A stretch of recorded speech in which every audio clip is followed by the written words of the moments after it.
And that is my discerning spirit. Yes. Wala po nagpukwento sa akin. Pero pinagtatampuhan niya minsan ang gawain. Hello. Amen. Ha? Nagtatampo kayo sa mga asawa niyo kasi busy sa gawain. Ako ba? Ano lang po ang pinapatamahan? Lahat po kayo manila sa asawa niyo.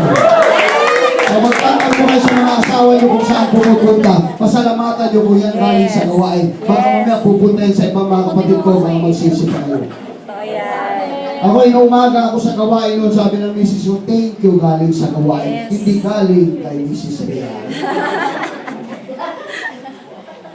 Gusto niyo?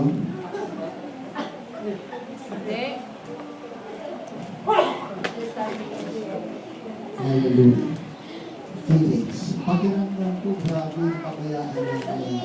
Pakiramdam ko kasi hindi na ako mahal eh. Pakiramdam ko ganito yun eh. Pakiramdam, puro pakiramdam. Kaya nga sabi, huwag ka magtiwala sa sarili mo. Amen. Magtiwala ka sa Diyos. Sa Diyos ka magtiwala, mga kapatid. Huwag sa sarili mo. Dahil pagka nagtiwala ka sa sarili mo, magbabase ka ngayon sa kung anong nararamdaman mo.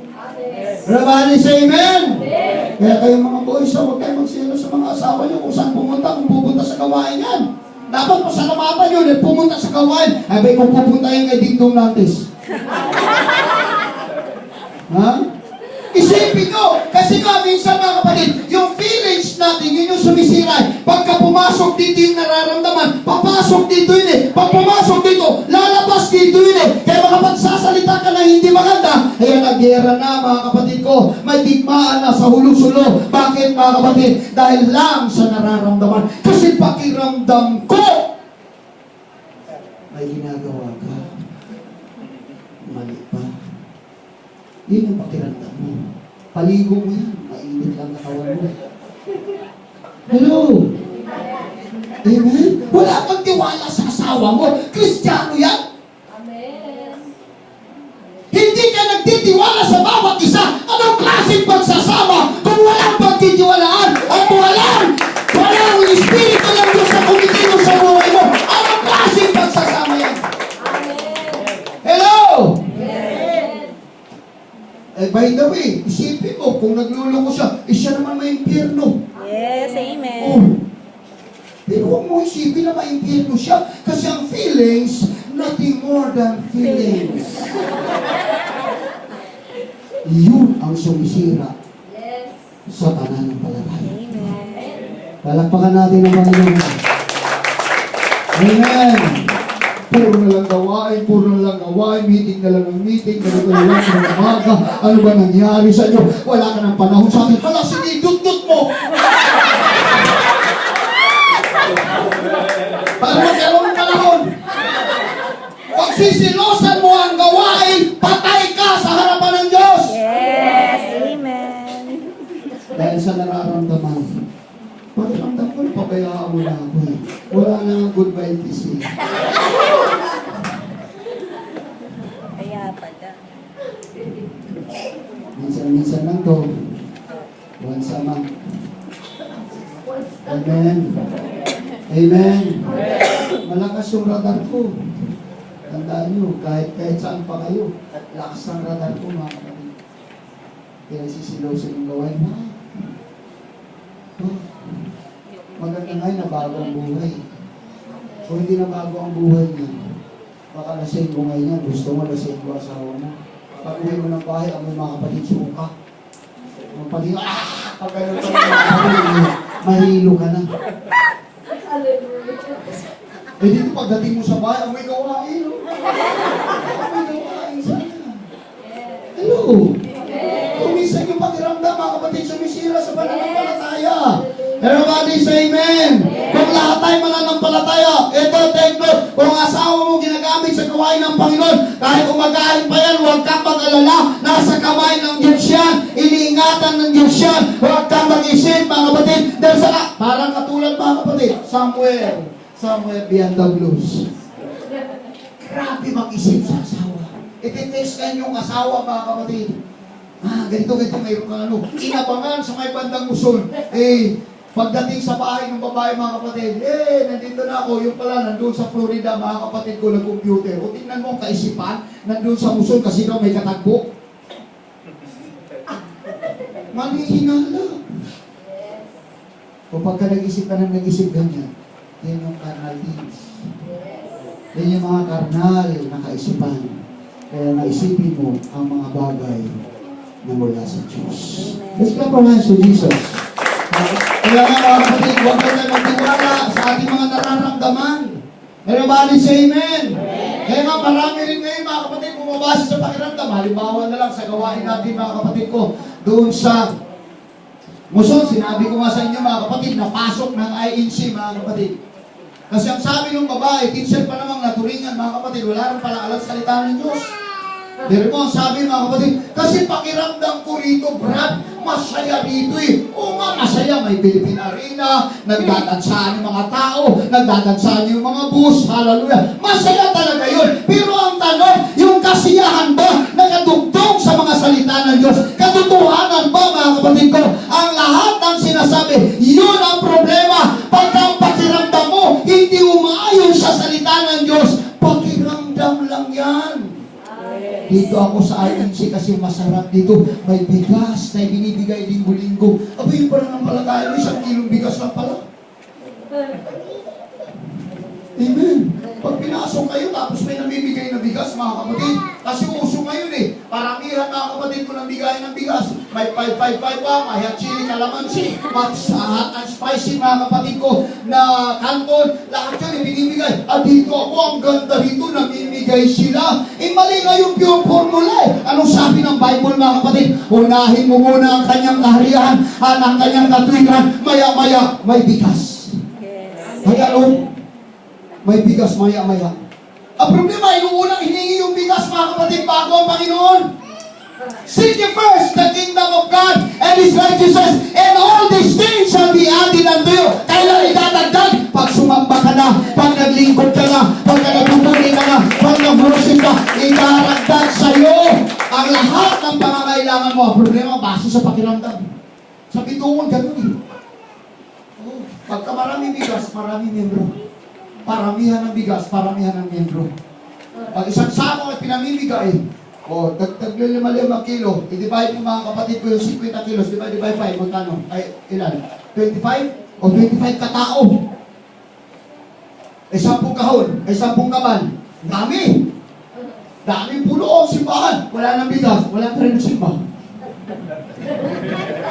Wala na. Wala nang bigas eh. Bakit? Nakatingin sa bigas habang, I surrender.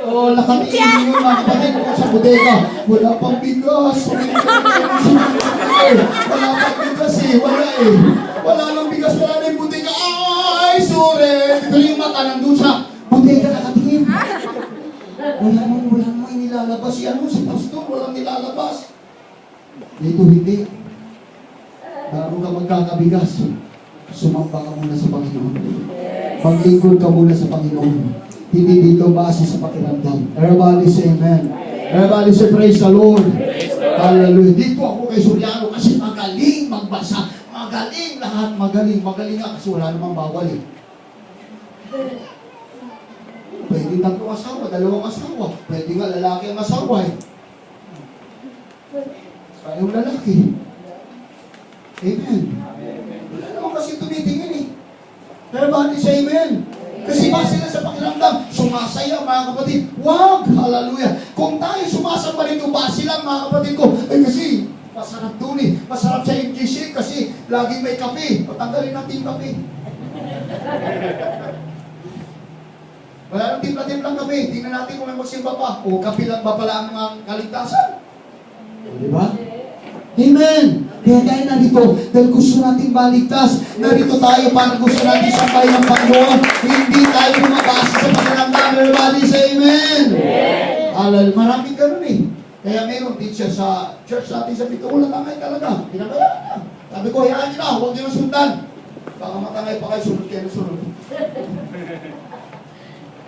Katulad ngayon dinalita, di ba sinabi ko sa inyo, grupo ng mga pastor, sabi ko, ano naman mga napag-aralan ng mga pastor na, ba't naman natangay? Kayo matangay pa ba kayo? Science eh. Bili mo mga kapatid, sabi ng Biblia, Diyos si Kristo. Tapos ngayon, sambahin mo tao mga kapatid. Eh paano naman makapagligtas yung tao eh? Eh doon mga kapatid, hindi talaga eh. Hindi kayang tanggapin eh. Hindi kayang tanggapin mga kapatid. Nalabali siya, praise the Lord. Kahit pag-ano kaganda, kahit pa ilang Philippine Arena mga kapatid ko, eh kung meron si, halimbawa na lang mga kapatid, eh yan, Philippine Arena lang, kitang-kita mga kapatid. Eh mas maganda yung New Jerusalem pag bumaba yun eh. Yung New Jerusalem pag bumaba yun, ay walang katumpas to eh. Yun na lang hintayin mo, hindi ka pa magpagod. Salma ka lang, pagbaba ng Jerusalem, lalakad ka mga kapatid, ginto. Lalakad ka mga kapatid, salamin lahat. Ang dami, ang ganda, hindi yung sa Davao ha. Hindi yung Jerusalem sa Davao, walang yung Jerusalem na bababa sa Davao. Restore na, hindi po. Maraming natakay dyan, kasama natin dati. Bakit? Eh maganda rito kasi lagi may mirinda. Paano lang pala kayo, mirinda, pakain, mirinda. Kung sasamba lang doon mga kapatid, nagmamadali na. Bakit? Kasi ang sarap ng pagkain eh. Doon mga kapatid, laging pinapain yung pagkain kasi nga mga kapatid, ang tao mukhang Pagkain. pagkain. Oh, grabe. Everybody say amen? Hallelujah. Hindi nga natin ginagawa yun eh. Pero yung pamimigay mga kapatid ko rin, malapit na yun. Hintay-hintay lang tayo pag may time. Pero hindi ibig sabihin mga kapatid, pamimigay tayo para isulwin sila. Hindi po mga kapatid. Isulwin natin sila sa pamamagitan ng salita ng Diyos. Pag nakarating na rito, abay tumutulong naman talaga ang church. Nagbibigay naman talaga ang church. Nagbabahagi naman talaga ang church, mga kapatid ko, sa mga pagpapala niya. Amen? Palakpakan natin ang ating Diyos sa buhay. Pangalawa mga kapatid, nakabase sa konsensya. Ang motto nga ng karamihan daw mga kapatid, let your conscience be your guide. Hayaan mo, magiging guide ng konsensya mo. Pag hindi ka na konsensya, okay lang. Hindi po. Hallelujah. Huwag natin pagbatayan yun mga kapatid. Kapareho lang yun. Kaya nga sabi ni Solomon mga kapatid. Anong sabi ni Solomon mga kapatid ko? Sa Proverbs chapter 14 verse 12. There is a way which seems right to a man, but its end is the way of death. May mga daan na tila baka maganda sa paningin ng tao, pero ang dulo pala ay kapahamakan, mga kapatid. Ganun lang. Kala na, naglilingkod sila sa Panginoon. Without yun is a blight, walang pagbabago ng buhay, mga kapatid. Hallelujah. Ang konsensya, mga kapatid ko, marumi, hindi nililinis, mga kapatid. Hallelujah, wala pa rin sa harapan ng ating mahal na Panginoon. Everybody say amen. Hindi tayo pwede magtiwala sa ating sarili, mga kapatid. Nandito kasi yan eh. Hallelujah. Ang nararamdaman natin, ang konsensya natin, mga kapatid ko, pangatlo is yung wisdom, mga kapatid. Ngayon, mga kapatid, kaya nga ang Korinto, bakit nagkakagulo-gulo, mga kapatid? Ang unang Korinto, bakit magulo sila? Dahil nga, mga kapatid, sa mga matatalino na mga tao na nandoon. Kaya nagkagulo-gulo sila, hindi nila matanggap, mga kapatid, na ang nangangaral sa kanila, wala mga pinag-aralan. Hallelujah. Kaya sabi ng unang Korinto, mga kapatid, sa chapter 1, verse 18 hanggang 29, pinili ng Diyos ang kamangmangan sa mundong ito para ipahiya ang mga matatalino. Kasi ayaw ng Diyos. Hallelujah, na pairalin mga kapatid ko yung wisdom, yung katalinuhan mga kapatid. Kasi doon magmumula ang pagmamalaki, doon magmumula ang pagmamataas, at doon magmumula ang kaguluhan mga kapatid. Gusto ng Lord, hallelujah, lahat mababa, lahat nagpapakumaba, lahat nagunawaan, lahat natututo sa mga salita ng Panginoon. Ito yung batayan mga kapatid. Kung wala ang salita ng Panginoon, hindi tayo mahuhubog, hindi tayo matututo. Kaya pagka nawala ito sa ating buhay, wala na rin tayo. Everybody say, praise the Lord! O, palapakan natin ang ating mahal na Panginoon, mga kapatid. Kaya nga pinili ng Diyos, mga kapatid ko, ang kamangmangan ng mundo. Para pahiyain daw yung mga matatalino. Para huwag daw tayo magtiwala sa mga bagay sa mundong ito. Kaya nga, sabi ko mga kapatid, ang church, pagka napuno ng mga magagaling, mga kapatid, doon nagkakagulo. Tama, mali? Totoo yun eh. Puro magaling. Kaya pagka puro magaling na, wala namang pasakop. Wala nang susunod. Magaling ako sa'yo. Yung isa naman magaling. Kaya nagrambulan.